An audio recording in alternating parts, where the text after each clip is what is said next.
Halo semua, di sini kami akan menjelaskan tentang permintaan individu dan pasar. Kita akan membahas subbab di bawah ini: permintaan individu, efek pendapatan dan substitusi, permintaan pasar, surplus konsumen, eksternalitas jaringan, dan estimasi permintaan empiris. Poin 1. Permintaan individu, perubahan harga. Dampak dari perubahan harga makanan dapat diilustrasikan dengan menggunakan kurva indiferen berikut ini.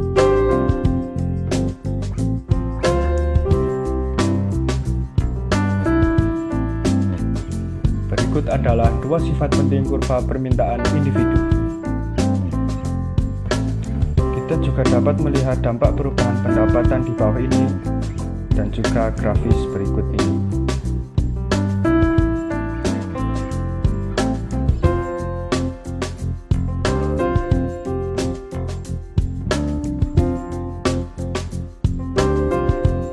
Barang normal versus barang inferior.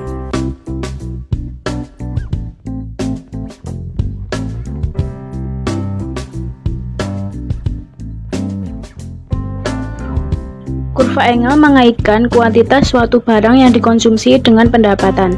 Jika barang normal, kurva Engel miring ke atas. Berikut ini adalah dua contoh kurva Engel.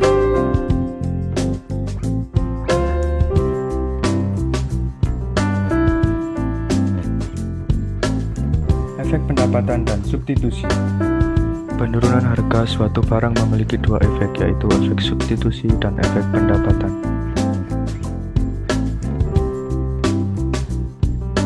Berikut grafik pendapatan dan substitusi barang normal.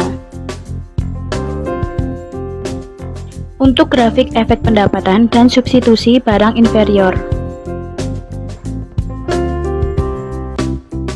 Permintaan pasar.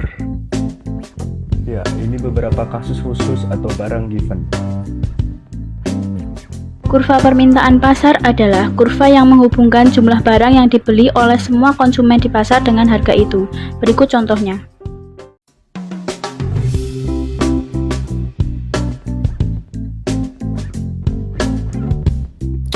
Dua poin penting. 1. Permintaan pasar akan bergeser ke kanan karena semakin banyak konsumen masuk ke pasar.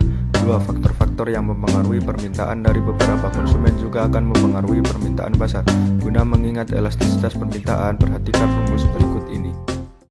Elastisitas harga dan pengeluaran konsumen.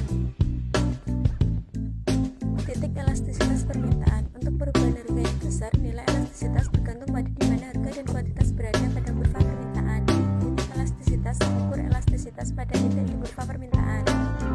Masalah dalam menggunakan titik elastisitas. Kita mungkin perlu menghitung elastisitas harga di atas sebagai dari kurva permintaan daripada pada satu titik. Harga dan kuantitas yang digunakan sebagai basis akan mengubah elastisitas harga permintaan.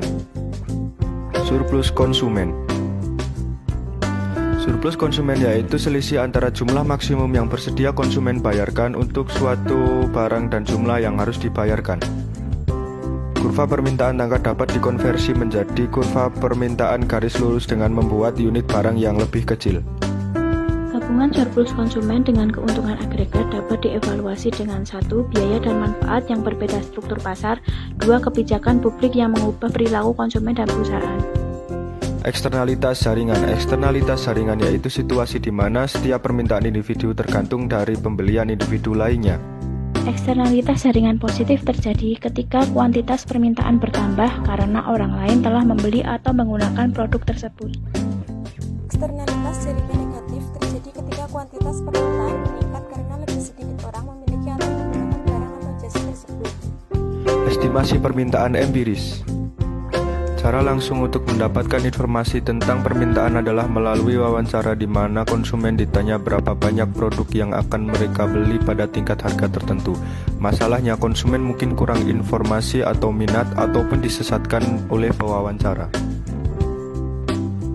Dalam eksperimen pemasaran langsung, penawaran penjualan aktual diajukan kepada pelanggan potensial dan respon pelanggan diamati dengan pendekatan statistik untuk estimasi permintaan. Dengan asumsi hanya harga yang menentukan permintaan, amati rumus dan tabel di bawah ini.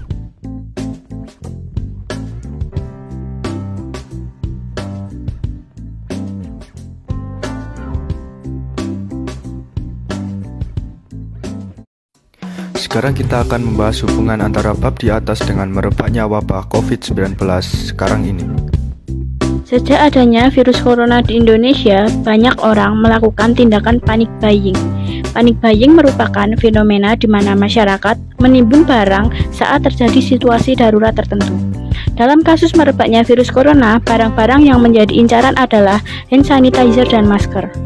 Hari itu fenomena panic buying dimulai karena biasanya berisi aneka rupa bahan makanan di supermarket tiba-tiba kosong melompong. Pemandangan sempat tampak di deretan kain berisi produk kebersihan.